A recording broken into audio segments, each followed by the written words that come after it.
చాలా ఈజీగానే అంటే ఈజీగా ఏంటో మీకు తెలుసు. బెయిల్ అయితే వచ్చింది. మళ్ళీ పిఠాపురం కోర్టులో, తర్వాత సర్పవరం పోలీసులు మళ్ళీ కేసు పెట్టడం ఇదంతా జరుగుతుంది. రావణ్ ఇష్యూ ఇది ఓకే. ఎందుకు ఈ విధంగా ఒక వ్యక్తిని టార్గెట్ చేస్తూ ఫేమస్ అవ్వాలనే ఆలోచనలు ఎందుకు చేస్తున్నారు? ఇప్పుడు ఇప్పుడు చూస్తున్న అందరు పొలిటికల్గా కూడా ఇక్కడ చూస్తున్నాం కదా, తెలంగాణలో కవిత గారు కూడా అవసరం లేదు, అసలు పవన్ కళ్యాణ్ గారిని తీసుకొస్తున్నారు. ఇట్లా ఎందుకు జరుగుతుంది సార్? ఇక్కడ ఒకటండి, సార్ వీళ్ళు చేసేది ప్రమాణం రాజ్యాంగం మీద, చట్టాలకు కట్టుబడి ఉంటాం, లేకుంటే శాసనాలకు కట్టుబడి ఉంటాం, రాజ్యాంగం మీద ప్రమాణం చేస్తామని చెప్తారు. కార్యక్రమాల ఆచరణలోకి వచ్చేటప్పటికి అవన్నీ పక్కకి వెళ్ళిపోతా ఉన్నాయి. ఇటీవల ఆంధ్రప్రదేశ్లో మరీ వికృతమైన శాస్త్రాలు చేస్తున్నారు. ఒక రాజకీయంగా అధికార పార్టీ తప్పులు చేస్తే ప్రజాస్వామ్యయుతంగా ఎత్తి చూపటాన్ని హర్షిస్తాం.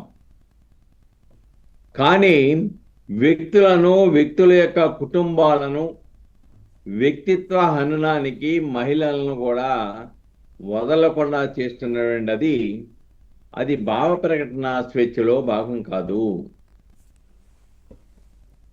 ఎదుటి వారి యొక్క వ్యక్తిత్వ హననాన్ని హరించే చేయటం, వాళ్ళని ఇబ్బంది పెట్టడం, వాళ్ళ మీద పరుష పదజాలాలు వాడటం, వాళ్ళు మొహానికి ఏమి రాసుకుంటారో కూడా దాన్ని విమర్శించటం అనేది రాజ్యాంగం అనుమతించదు, చట్టాలు అనుమతించవు. అంతకన్నా తెగించి రప్పారప్పా లాంటివి కానీ, నాలుగుల కోసం కానీ ఇలాంటి పదాలు ఈ భావ వ్యక్తీకరణ స్వేచ్ఛలో భాగం కాదు. నువ్వు ఒక మీటింగ్ పెట్టుకునే హక్కు నీకుంది, ఆ మీటింగ్ ద్వారా నీ హక్కులు అడిగే హక్కు ఉంది, నీ సమస్యలను ప్రభుత్వం దృష్టికి తీసుకెళ్లే హక్కు ఉంది, ఆ డిమాండ్ని పరిష్కరించమని డిమాండ్ చేసే హక్కు ఉంది. కానీ నీ నోటికి వచ్చినట్టు మాట్లాడే హక్కు నీకు లేదు, ఇష్టానుసారంగా మాట్లాడే హక్కు లేదు, వ్యక్తిత్వ హననాన్ని గురి చేస్తూ మాట్లాడే హక్కు నీకు లేదు, వాళ్ళ కుటుంబ సభ్యులని అవమానపరిచే హక్కు నీకు లేదు. చూసాం కదా మనం, జగన్మోహన్ రెడ్డి గారి భార్య గారిని కిరణ్ అనే తెలుగుదేశం కుర్రుడు వ్యక్తిత్వ హననానికి పాల్పడినప్పుడు ఆమె మీద ఇమ్మీడియట్గా చంద్రబాబు నాయుడు ఆయన్ని పార్టీ నుంచి సస్పెండ్ చేయించాడు, కేసు పెట్టి లోపల ఇచ్చాడు. అది ఆ పార్టీ ఈ పార్టీ అనేవి విభేదాలు ఉండకూడదు.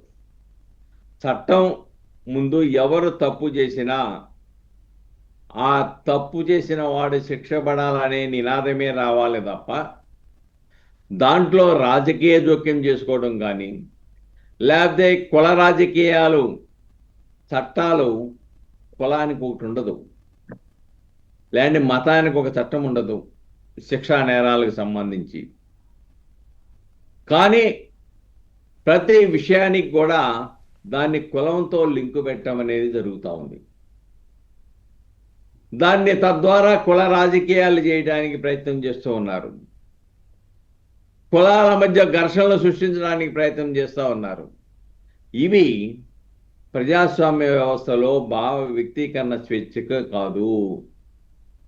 వ్యక్తుల మధ్య కానీ, కులాల మధ్య కానీ, ప్రాంతాల మధ్య కానీ చిచ్చు పెట్టడం అనేది ఇది రాజ్యాంగం అనుమతించలేదు, చట్టాలు అనుమతించడం లేదు. ఈ రోజున ఇంకోటి కూడా మనం స్పష్టంగా తెలుసుకోవాలి.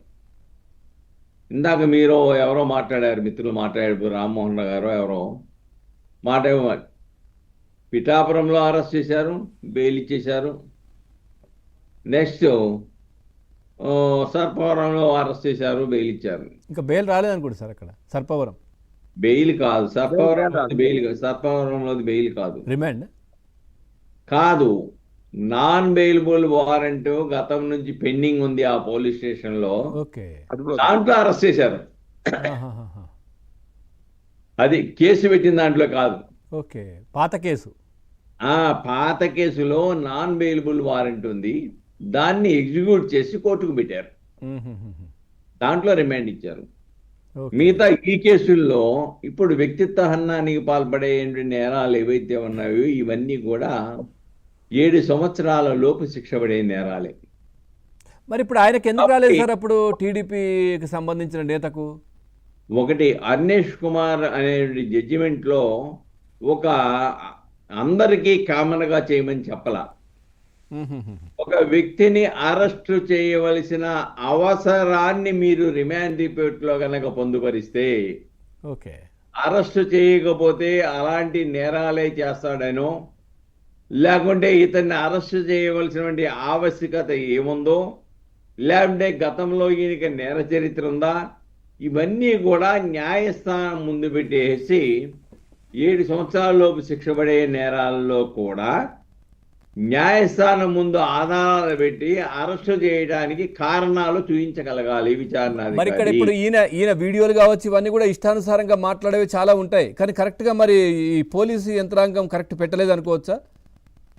ఇప్పుడు ఒకటండి, ఇక్కడ నేనైతే చాలా స్పష్టంగా పోలీసు యంత్రాంగం ఇలాగ విచ్చలవిడితనం రావటానికి కారణం పోలీసు యంత్రాంగం అని చెప్పటంలో నాకు అభ్యంతరం ఏం లేదు. ఎంచేతంటే ఇక్కడ ఒకటి అర్థం చేసుకోవాలండి. ఈ 2 సంవత్సరాల కాలంలో, కూటమి ప్రభుత్వం వచ్చిన కాలంలో అనేక మంది వ్యక్తిత్వ హననానికి పాల్పడ్డారు. గతంలో వ్యక్తిత్వ హననానికి పాల్పడిన వాళ్ళ మీద కేసులు పెట్టారు.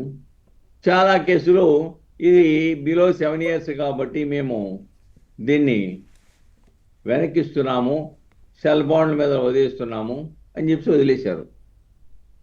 నెక్స్ట్ ఏంటి? తర్వాత ఏం చేశారు మీరు? అవి పక్కన పడేశారు. నువ్వు వాటిల్లో కనుక ఛార్జ్ షీట్ దాఖలు చేసి ఉంటే ఆ వ్యక్తులకి సమన్లు వెళ్ళి వాయిదాకి తిరుగుతూ ఉంటే బాధ ఏంటో తెలుసుద్ది. నువ్వు అరెస్ట్ ఎవరు? 7 సంవత్సరాలలోపు జైలు పడే సెక్షన్లు వస్తున్నాయి. వాడు స్వేచ్ఛగా తిరుగుతున్నాడు. ఎఫ్ఐఆర్ వేసి 2 సంవత్సరాల పాటు ఎఫ్ఐఆర్ వేసినా కానీ నేను కోర్టు మొహం చూడలేదు కాబట్టి వీళ్ళు ఏం చేస్తారులే నన్ను అనేటువంటి ఒక మనోధైర్యం వస్తూ ఉంది. కాబట్టి ఇప్పటికైనా మరింత క్రియాశీలకంగా పోలీసులు వ్యవహరించి వ్యక్తిత్వ హననానికి పాల్పడినప్పుడు రాజకీయాలకు అతీతంగా ఎవరైనా కానీ వాళ్ళ మీద చర్యలు తీసుకోవాలి. ముఖ్యంగా రాజ్యాంగ పదవుల్లో ఉన్నటువంటి వ్యక్తులను సైతం కూడా నాలుకల కోసము, లేకపోతే వాళ్ళ కుటుంబ సభ్యులని, పిల్లల్ని అవహేళన చేయటము, అతి కిరాతకంగా మాట్లాడటము, తల వంపులు తెచ్చే విధంగా మాట్లాడటం ఏదైతే ఉందో దాన్ని మరింత కఠినంగా కూడా తీసుకోవచ్చు. ఇక్కడ హోమ్ మినిస్టర్ గారు కూడా మినహాయింపేం కాదు, ఆమెని కామెంట్ చేశారు కదా. అవును అవును. కాబట్టి అటువంటి పరిస్థితి వస్తున్నా ఇప్పుడు చేతులు జారిపోతుంది. మరి అక్కడ అరెస్టులు ఎందుకు జరగట్లేదు? అక్కడ ఏమండి, ఇప్పుడు హోమ్ మినిస్టర్ను ఆ విధంగా తను వేసుకునే మేకప్, కట్టు, బొట్టు గురించి మాట్లాడడం ఇట్లాంటివి చేసినప్పుడు అక్కడ ఎందుకు జరగట్లేదు సార్? అదే అండి ఇప్పుడు నేను అంటుంది అది. అక్కడ అన్న వ్యక్తి అలాగా పోలీసులు క్రియాశీలకంగా వ్యవహరించకపోవటం వల్లనే పోలీసు వాళ్ళని కూడా సప్తసముద్రాలు దాటినా లాక్కొస్తాము, బట్టలు ఉడదీస్తాము, మీ చట్టాలు ఎందుకు ఫాలో అవుతాము, మీ నిబంధనలు మేము ఎందుకు ఫాలో అవుతాము, మేం చేసిందే చట్టం, మీరెవరా చట్టం చేయటాన్ని అడుగుతున్నారు. అది రైట్ సార్. ఓకే, రప్ప అంటాం అదే కారణం. నాయుడు గారు నమస్కారం. కాబట్టి ఎవరు చేయవలసిన విధులు వాళ్ళు సక్రమంగా చేసే విధంగా ఇలా సోషల్ మీడియా మీద మరింత క్రియాశీలకంగా చట్ట రూపకల్పన చేయవలసిన అవసరం, ఆవశ్యకత ఈ రాష్ట్రమే కాదు ఈ దేశంలో కూడా ఉన్నది. రైట్. నాయుడు గారు నమస్కారం. సార్ నమస్తే.